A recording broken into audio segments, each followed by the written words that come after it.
Capitalism is an economic system based on the private ownership of the means of production and their operation for profit.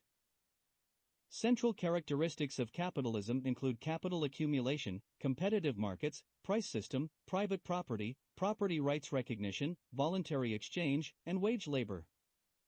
In a market economy, decision-making and investments are determined by owners of wealth, property, or ability to maneuver capital or production ability in capital and financial markets, whereas prices and the distribution of goods and services are mainly determined by competition in goods and services markets.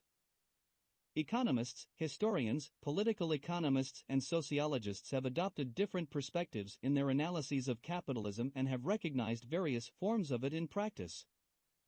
These include laissez-faire or free market capitalism, anarcho-capitalism, state capitalism, and welfare capitalism. Different forms of capitalism feature varying degrees of free markets, public ownership, obstacles to free competition, and state-sanctioned social policies.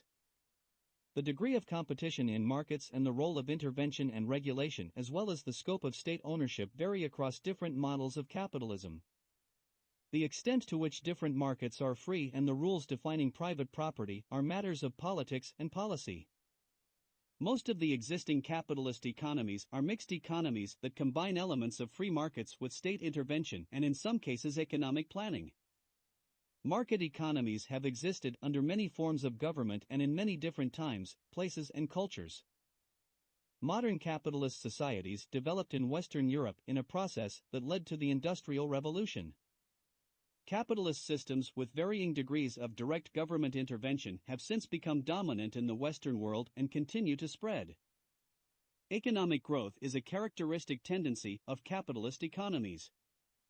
Capitalism in its modern form can be traced to the emergence of agrarian capitalism and mercantilism in the early Renaissance, in city-states like Florence.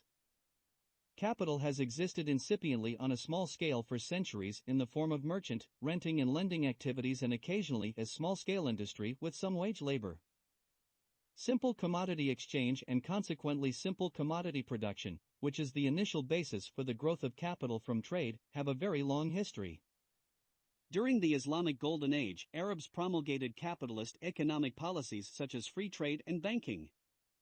Their use of Indo-Arabic numerals facilitated bookkeeping. These innovations migrated to Europe through trade partners in cities such as Venice and Pisa. The Italian mathematician Fibonacci traveled the Mediterranean talking to Arab traders and returned to popularize the use of Indo-Arabic numerals in Europe.